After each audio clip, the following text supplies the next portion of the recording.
Hey up me duck, it's Links Live's Natters time, where your stories come alive. From the fens to the coast.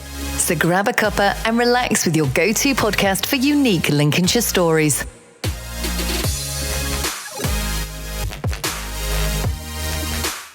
Hello and welcome back to the Links Live's Natters podcast. Today I'm joined by Mark. How are you, Mark, today? I'm good, thanks, Shelley. Are you excited about today's guest? Oh, always. Guest, please tell us who you are. Hello, Shelley. Hello, Mark. I am Tom Stansfield from Lincolnshire Marketing and Legal Growth. Welcome to the Links Live's Natters podcast. Thank you ever so much. Tom, to kick things off, could you give us a brief introduction to what you do and your journey into marketing? Sure, no problem at all. So I'm a marketer. I've worked in the legal sector for about 12 plus years.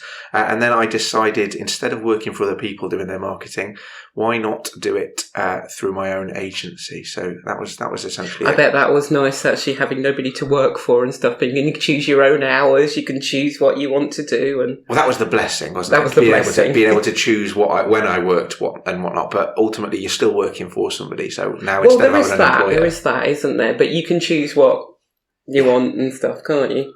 Yeah, you said before you were working in law. So how did that apply to marketing? So I did a law and business degree back in the day, and it feels like 100 years ago now. 100 years ago. It feels like it. And then I fell into law. I didn't really want to become a solicitor, which was the original plan. Thankfully, I did a dual honours degree with business, and it was the marketing element of the business side of the degree that I really loved. So it was a natural step into it. So would you say that was your motivation for moving sort of from law into marketing, was the sort of... Well, the motivation for me really was, I've got, at the time I had one young son, and I wanted to spend more time at home. I felt like I was missing out on bits, working away a lot. So the motivation was being able to choose the hours that I worked and being able to spend more time with Harry. And then since then we're blessed to have, I say blessed, we've got feral Phil now, as we call him. It's Oliver, my youngest, who's joined the family. Wow, that's one way of saying it. Would you say there's any sort of challenges transitioning from one sort of sector to the Yeah, because obviously sort of like from solicitor to, marketing, and that's quite a big... So marketing, the principles that we deal with on a day-to-day basis, they're the same regardless of whether it's a law firm that we're marketing or whether it's a small business in Lincolnshire.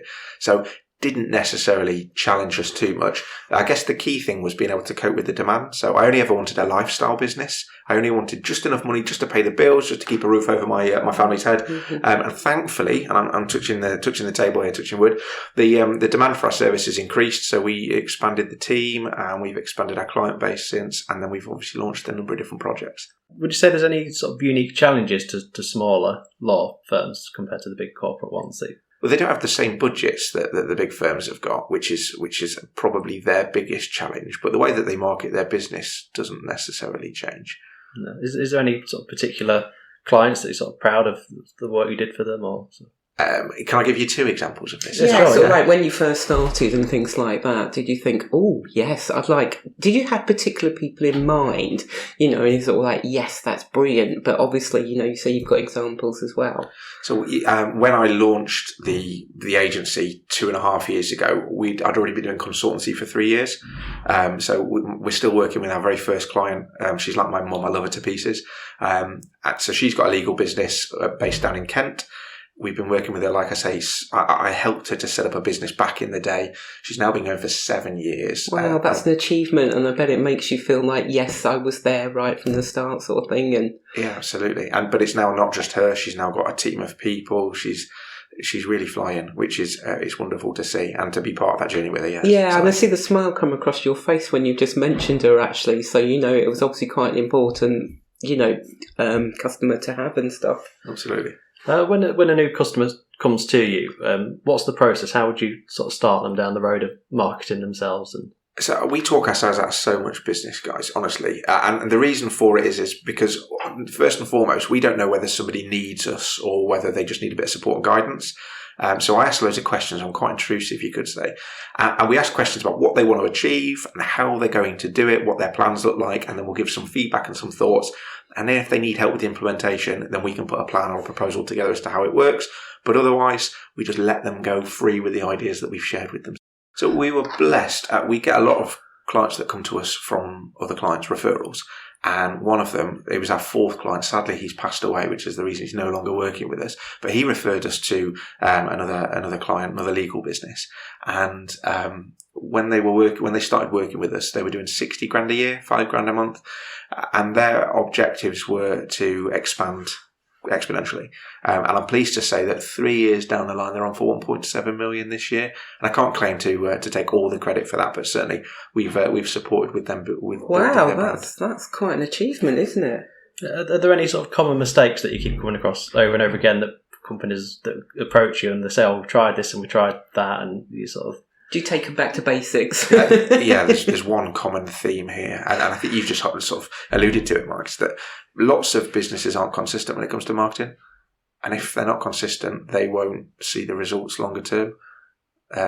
And then you get others that don't do like multi-channel marketing, for example. So whether you're a law firm or whether you're a small business in Lincolnshire, the principles, like I say, that we talk about, they're all organic-based marketing principles. They're all the same. So if people are consistent when it comes to multi-channel marketing, so putting posts out on social media, humanising your content, those sorts of things, if they do that on a regular basis, you'll avoid any pitfalls.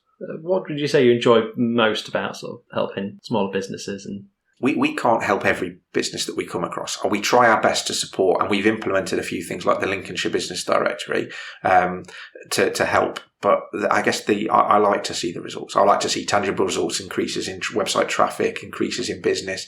Those are the things I love to see. And whether somebody's working with us or not, and they still achieve those, we keep in touch with everybody that we start speaking to, and that's what's important for us. As well as the marketing side, you also host a lot of networking events and conferences. Can you give us a sort of an overview of the events that you organise and sort of host? We were fortunate to attend one of your conferences just lately, and we thoroughly enjoyed it. We love the speakers and everything. Yeah. Thank you very much. Thank you. Well, that's what we ate. That's why we do it, right? When I was back when I was in employment, my last employed role, I was tasked with bringing people into our sales funnel, so to speak. And it's not always easy because nobody wants to be sold to. So if we can add value to people, and then there's a positive association with our brand, then that helps people to know who we are, know us, like us, and trust us. So yeah, we started to do events and conferences and things just to add value to people and to get onto their radar. So yeah, we've launched the Lincolnshire Marketing Conference and Awards. We've done the same in the legal sector, the Legal Growth Conference and Awards. We do a local event called Beers and Business, which is just an informal get-together. Beers and Business, Tom. You have to elaborate on that one a bit more. So this is legitimately, this is the way I described it to my wife. It's a networking event. It's the only way I can get out legitimately and have a beer with some business colleagues. So you call it Beers and Business? Absolutely, yeah. How do you select the sort of speakers and topics for your events? It's really tricky, if I'm honest, because everybody considers themselves like a speaker at heart. Yeah. And everybody wants to get on stage, or lots of people want to get on stage, right? But actually, I like to see the person on stage before we choose them to speak at one of our events. But as we go through it, and obviously we don't want to bring the same speaker to a second event, what we decided to do was launch a website called finderspeaker.co.uk, which is like a speaking agency, so to speak, but we don't charge any fees. We just connect the organizer to the speaker. Yeah. And then we've now got a pool of talent that we can then... And people can find that all your details and things for Find a Speaker on the website. Absolutely, yeah. What future events have you got coming up? So what can you tell us? Yeah. What are you allowed to tell us? What are you planning? Yesterday we launched our next legal conference. Every time we talk to you or we see you, you're up to something. I don't like to sit still. And there's a principle called sticking to your lane. And I never heard that. I certainly don't want to stick to my lane. So a marketing agency might do paid ads, they might do website development, they might do branding, something like that. Whereas we do that for our clients, but you need to be more initiative and get out there and get noticed. Absolutely. And there's ways that we can do that, like the Find a Speaker website, the Lincolnshire Business Directory, all the events that we run that mean that we're not just the run-of-the-mill marketing agency. Yeah, going back to the Lincolnshire Marketing Conference that we attended and stuff, and some of the speakers that were there were absolutely fantastic, Tom. So well done for picking some of those speakers that came. We are blessed, we absolutely loved some of the topics, because the topics all weren't the same. There's a huge range of topics, wasn't there? All about business growth, though, right? Yeah. And that's what it's all about. We just want to add value to the audience that comes. Yeah, no, it wasn't just Lincoln, wasn't it? There was a lady that had come up from London. So she's just Katie Noakes. So she's had a huge marketing background. Obviously, she's an American, but yeah, being able to find people like that. Charlie, who was the second speaker on Charlie Lawson. Yeah, so he came up from Northampton. In previous events, we've had a gentleman called Matt Davies, who's an author and branding expert who works with clients across the globe. He came and spoke at our events. Yeah, so sort of there was a bit for everybody there, really, wasn't it? You know, if you didn't sort of like one speaker, there was always something there for somebody. We found sort of every speaker worked for us, didn't we? Oh yeah, absolutely. Yeah. So even like the tech sort of nerd, you have the AI talks on AI in business. I knew he'd have to bring that in, Tom. He'd have to talk about the AI. I could see him smiling at the time. Yeah. Well, when they were talking about the tech stuff, you know, but that was brilliant and stuff, wasn't it? Oh yeah, that was really cool. That was, yeah. Going back to the Lincoln Business Directory that you mentioned, can you explain a bit more about what that is to our listeners? Sure. So we've got Lincolnshire Marketing, a marketing agency for local businesses. But my philosophy is that we can't help everybody that we come across. And it might be that either they don't have a budget necessarily, or they might be a really small business. It might be like a side hustle for them.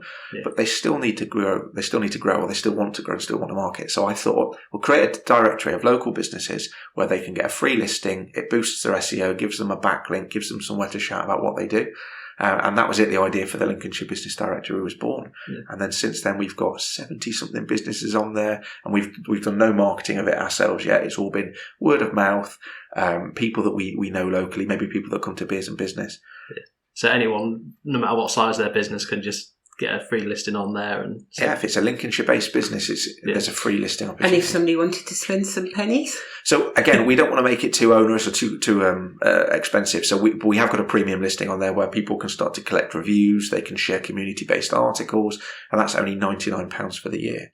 It's not mandatory. People don't have to do it. We're not doing this to generate money. I'd like to cover our costs, but we're doing things like if there's a partner that wants to promote it and they want to generate some income from it, then we can do something with them on it.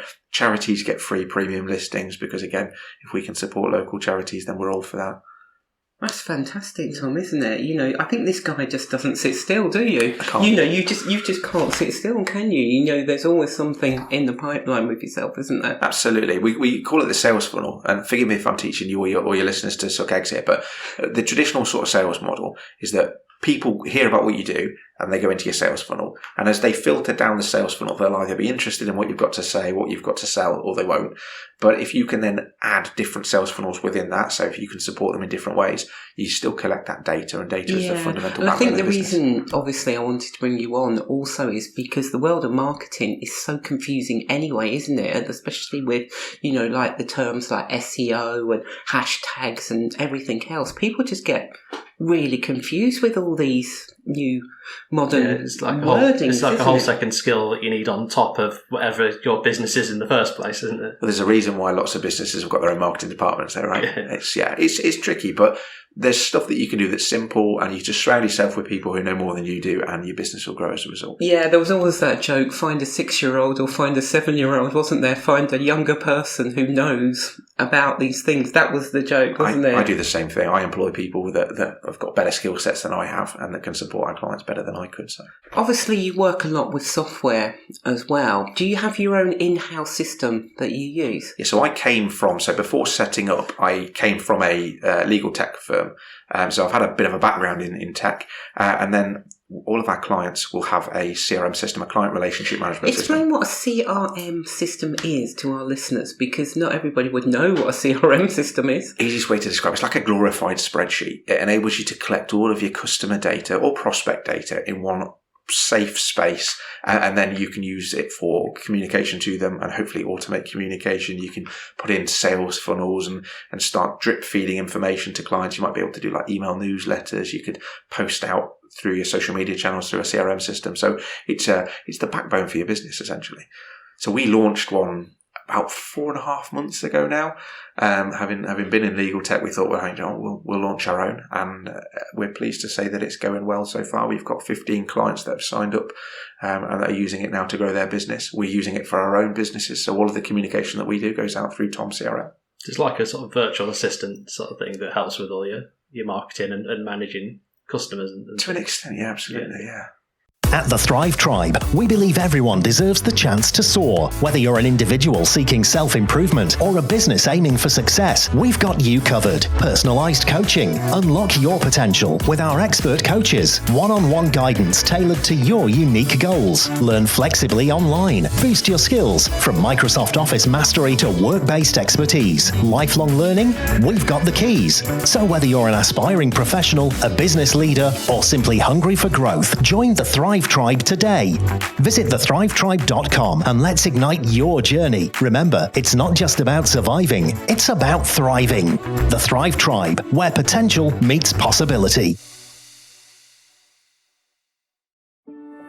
Hey there, Lincolnshire business owners. Struggling to be found online? Still buried on page 3 of Google? Wondering if anyone's even looking?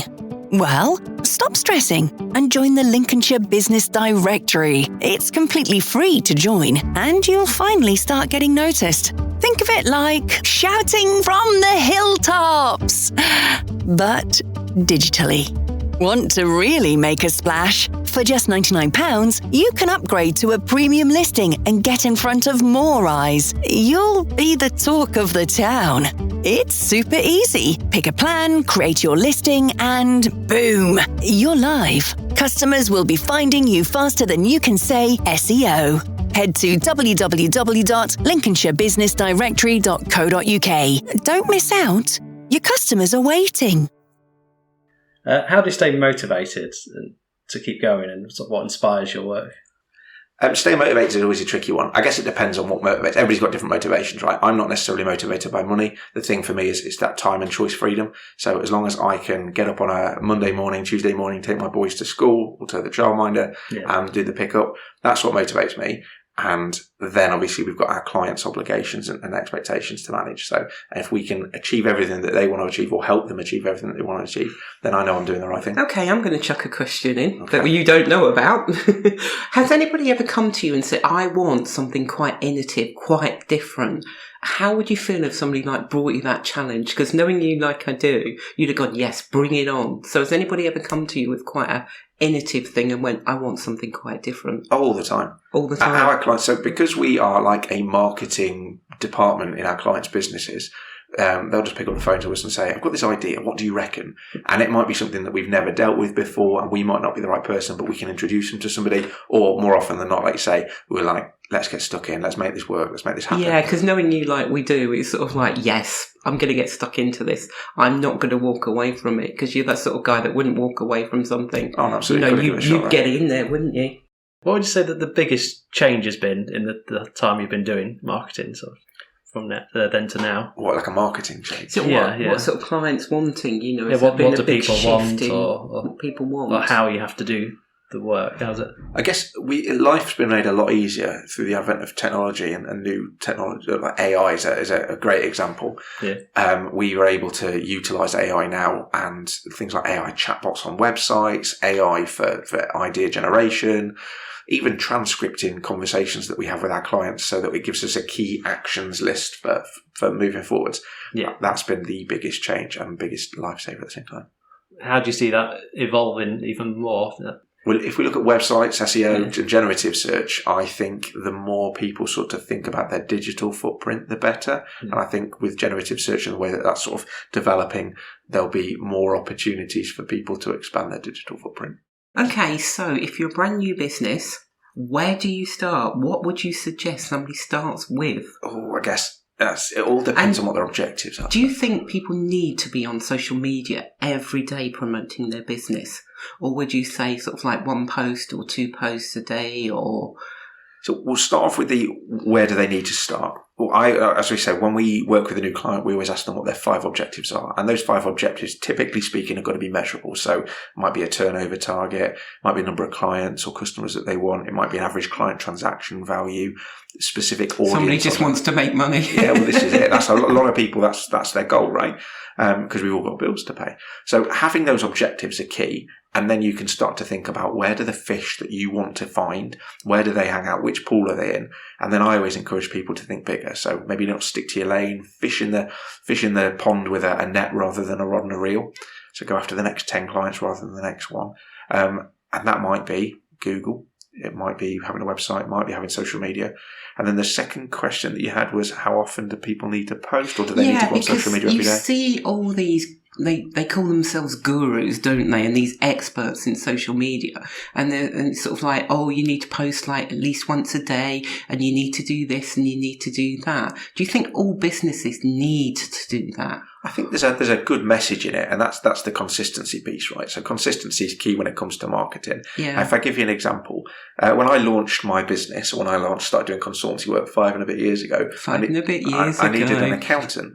So I asked people who they recommended, which is hugely important for me, and hugely important for loads of people when they're thinking about a buying decision. I got a recommendation from my brother-in-law to use his accountant, and then I did a bit more research. I went onto social media and looked at their socials, and they hadn't posted for 2 years. And I then started to question whether they are either too busy, whether they're still in existence and things like that. But if I hadn't got the recommendation in the first place, I would have seen that and I would have gone elsewhere. So that consistency piece is key when it comes to socials. What goals do you have for your business sort of in the next 5 years? Where do you see all this leading to? That's a really interesting question, because when we start speaking with a prospect or somebody that's interested in growing their business, I ask them the same question. I'm like, what are the 5 things that motivate you, or the 5 things that you want to achieve over a period of time? Yeah. And sort of flipping it to me there, as long as my lifestyle doesn't change, as long as I have that time choice balance, that's really, really important for me. Because I never wanted to grow a big agency when I launched, we've had to pivot. And I always use that Friends scene, and Ross is on the stairs in Friends and he's pivoting that sofa around. That I always think of, because now we are growing the agency, we're growing a media group. The obligation, the plans now is to continue to grow that and to help as many businesses as we possibly can along the way, whether they're clients or whether we're just able to give them listings on websites or put them in touch with people. One thing we must talk about, you have a book coming out, don't you? Or is your book ready? Tell us about your book. It's not quite ready. It's anybody who's written a book will know it always takes longer than you want it to do. So I've written one book and it took me 3 years to do it. And it's having the time. And then obviously you've got to go through the editing process. You've got to make sure it's all branded correctly. So the new book that's coming live is called Finally, a Book for People Who Are at Marketing. I'm going to bleep that. How did you come up with that title? Because we've come across a lot of people who maybe marketing isn't their forte. But we still want to give them some support and guidance. So we broke marketing down into some easy, navigable. What's the most memorable feedback you've had from an event and gone, wow, thank you so much? Good question. So we send a feedback form out to everybody who attends our events. And for me, I want to make sure that we're adding value. People get return on investments if they're buying a ticket, for example. I want to make sure that they get return on investment.